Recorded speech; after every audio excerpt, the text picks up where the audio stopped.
कुछ लोगों की बात करने का स्टाइल बड़ा गजब होता है। जब जब वो बोलते हैं तब तब उनके मुंह से फूल झड़ते हैं और सामने वाला व्यक्ति जो होता है उसकी निजी जिंदगी में झांकने की बजाय उसी की उन्हीं बातों पर वो खुश हो जाता है। आज की कहानी जो मैं आपको सुनाने जा रहा हूँ, इस कहानी में भी कुछ ऐसे ही होता है। एक व्यक्ति जब अपना इंट्रोडक्शन दिया करता था, कहता था कि मैं भारत सरकार नई दिल्ली के परिवार कल्याण मंत्रालय से बात कर रहा हूँ, नाम है डॉक्टर रमेश MBBS। जब वो बोलता था तो सामने वाला व्यक्ति उससे बातचीत भी करता था, खासकर ऐसी महिलाएं जो तलाकशुदा होती थी। और कई महिलाओं ने उससे अपने प्यार का इजहार किया, दोनों की शादी हो गई।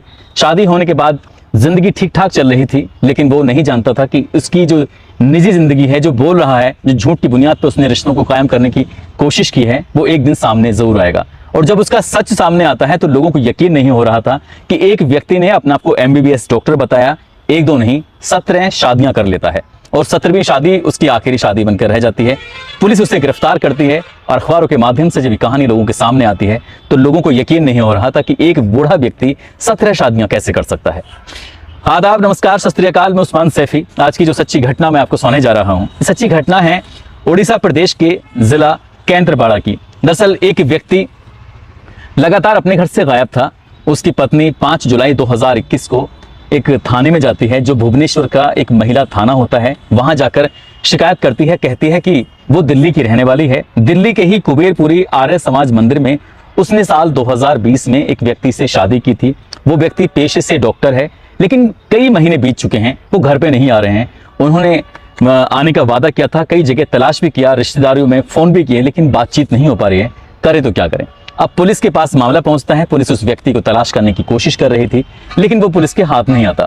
पुलिस भी शायद अप्रिय घटना मानकर उस महिला से कहती है कि तुम्हें अपने वापस दिल्ली चले जाना चाहिए, क्योंकि वहां तुम टीचर हो, तो इसलिए वहीं रहो तो ज्यादा बेहतर है। क्योंकि वो महिला भुवनेश्वर में किराए के मकान में जो रह रही थी। अब कई महीने बीत जाते हैं, लगभग 7-8 महीने बीतने के बाद फरवरी 2022 की ये बात है, पुलिस को मुखबिर से सूचना मिलती है कि एक व्यक्ति जिसको उसकी पत्नी तलाश कर रही थी, वो व्यक्ति केंद्रपाड़ा एक जिला है और उसी का एक थाना लगता है पटकुरा, वहीं का एक गांव है भगवानपुरा। दरअसल वो व्यक्ति वहां देखा गया है। पुलिस जाती है और उस व्यक्ति को पूछताछ के लिए हिरासत में लेती है, उससे बातचीत करती है।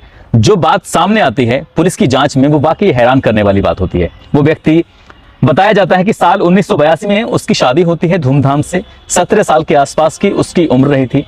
कुछ वक्त बीतता है और कुछ वक्त बीतने के बाद उसको 3 बच्चे पैदा होते हैं। उन बच्चों पर बहुत अच्छे से ध्यान दिया गया और तीनों के तीनों बच्चों ने नीट की पढ़ाई की या CPMT क्वालिफाई करने के बाद यहाँ से सीधा पढ़ाई करके विदेश चले जाते हैं और विदेश में तीनों के तीनों बच्चे डॉक्टर होते हैं। वो व्यक्ति अलग अलग जगहों पर रहने लगता है, कभी अपने गाँव में रहता था तो कभी बाहर रहता था। कोई भी उससे पूछा करता था कि तुम क्या कर रहे हो या तुमने क्या किया है, तो वो हमेशा अपना एक इंट्रोडक्शन दिया करता था। वो कहता था कि मैं परिवार कल्याण मंत्रालय भारत सरकार नई दिल्ली का डिप्टी डायरेक्टर जनरल बात कर रहा हूं। और इतनी बात सुनने के बाद फिर किसी की क्या हिम्मत होती थी। यही नहीं, उसने हैदराबाद और केरल का एक शहर है, वहां पर बहुत सारे बेरोजगार युवाओं से भी संपर्क किया और उनसे संपर्क करने के बाद उस व्यक्ति ने कहा कि MBBS में अगर तुम्हें सीटें चाहिए तो कुछ पैसे खर्च करने पड़ेंगे। और इसके लिए उसने ऐसा ही करता रहा, लेकिन किसी भी बेरोजगार को कोई MBBS की सीट नहीं मिलती है और लगभग हैदराबाद में वो 1 करोड़ रुपए के आसपास का गबन करता है। साथ ही केरल के एर्नाकुलम एक जगह लगती है, वहां लगभग 2 करोड़ रुपए का घोटाला करता है और पुलिस उससे गिरफ्तार भी करती है, जेल भी भेजती है। लेकिन उसकी जिंदगी का एक और चैप्टर था। जब वो चैप्टर सामने आता है तो वो वाकई हैरान करने वाला था। दरअसल उसने वैवाहिक वेबसाइट जो हुआ करती हैं, उन वैवाहिक वेबसाइट पर उसने अपना एक बहुत ही शानदार तरीके से पोर्टफोलियो बनाया था और उसके बारे में लिखा था कि वो पेशे से MBBS डॉक्टर है और साथ ही वो सरकारी नौकरी करता है, वरिष्ठ अधिकारी है और वरिष्ठ अधिकारी होने के साथ साथ वो शादी करना चाहता है। यानी कि साल 1982 में जो उसने शादी की थी उसके बारे में उसने कोई जानकारी नहीं दी, वो तलाकशुदा है क्या नहीं। तब उसकी उम्र लगभग 37 साल के आसपास हो चुकी थी। साल 2002 में वो एक महिला के संपर्क में आता है। दरअसल जो महिला होती है वो एक डॉक्टर होती है, झारखंड की रहने वाली होती है वो महिला, और ओडिशा के नगर पारादीप एक प्राइवेट कंपनी होती है, प्राइवेट कंपनी का अपना हॉस्पिटल होता है। उस हॉस्पिटल में वो महिला डॉक्टर होती है। एक दिन अचानक ही अपने इलाज के लिए वो हॉस्पिटल में जाता है। उस व्यक्ति का नाम रमेश होता है और जैसे ही इस महिला के सामने टकराता है, इस महिला की शादी नहीं हुई थी, पेशे से वो डॉक्टर होती है, MBBS होती है और उन दोनों की आंखें चार हो जाती हैं। दोनों एक दूसरे के बहुत ज्यादा करीब आते हैं, शादी कर लेते हैं। लेकिन डॉक्टर रमेश अपनी जिंदगी के बारे में कोई सच नहीं बताते उनके साथ रहना शुरू कर देते हैं, जबकि इनके 3 बच्चे होते हैं, तीनों के तीनों विदेश में डॉक्टर भी होते हैं। ये महिला का जो ट्रांसफर है वहां से नगर पारादीप से सीधा इलाहाबाद हो जाता है। तो ये अपनी पत्नी के साथ इलाहाबाद में रहने लगते हैं, लेकिन कुछ दिन के बाद कहते हैं कि मुझे अपनी ड्यूटी पे जाना है, क्योंकि मैं दिल्ली में जॉब करता हूं, वहां पर डिप्टी डायरेक्टर जनरल जो हूं। इतनी बात सुनने के बाद वो चला जाता है और उसने जो अपना एक वैवाहिक वेबसाइट पर अपना पोर्टफोलियो बनाया था, उसके बाद फिर अपने ऐसे ही चेक कर रहा था, तो कई महिलाओं ने जिनकी उम्र लगभग 30 से 40 साल के बीच में थी, कई महिलाएं ऐसी थी जो तलाकशुदा थी, कई महिलाएं ऐसी थी जिनकी उम्र ज्यादा हो चुकी थी, उसमें कोई डॉक्टर भी होती है, साथ ही वकील भी पेशे से, एक दिल्ली हाई कोर्ट की वकील होती हैं। उस पोर्टफोलियो को देखने के बाद उससे बड़ा खुश होती हैं और उन्होंने बातचीत करने का जो सिलसिला शुरू होता है, तो पहली ही बार में वो महिला जो होती है, जो कि हाई कोर्ट में वकील होती है, अपने प्यार का इजहार कर बैठती है और दोनों शादी कर लेते हैं। कुछ वक्त बीतता है और वो वहां से भी चला आता है। इसके बाद पंजाब जाता है। पंजाब में जाने के बाद आईटीबीपी में एक कमांडेंट होती है महिला, उनसे भी बातचीत करता है, क्योंकि उनका भी पोर्टफोलियो पड़ा हुआ था। उनसे भी शादी होती है, उनसे 7 फेरे होते हैं और इसी बीच मौका पाता है और ये पैसे कम से कम 10 या 12 लाख रुपए के आसपास इस आईटीबीपी की कमांडेंट से हत्या लेता है। लेकिन बात यही नहीं थमती, वो पुलिस की ऑफिसर से भी शादी करता है, वो कई कॉलेज की प्रोफेसर से भी शादी करता है। इस तरह से लगातार आगे वक्त बढ़ता चला जाता है और वक्त आगे बढ़ते बढ़ते साल 2002 से शादी की शुरुआत करता है और शादी होते होते साल 2020 में वो महिला होती है दिल्ली की कुबेरपुरी में शादी करता है।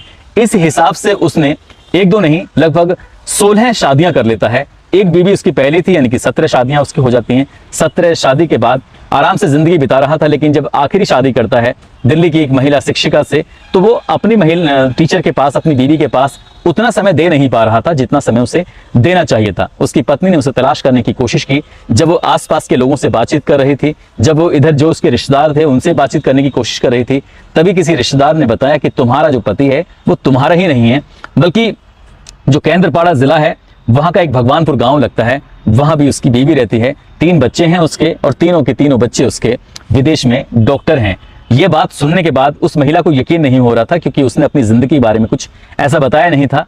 इलाहाबाद में जो उसकी पत्नी रहती थी उसको भी 2 बच्चे होते हैं। कुल मिला के 17 शादियों करने से उसको 5 बच्चे होते हैं और पांचों के पांचों बच्चे अच्छी जगह कामयाब हो जाते हैं।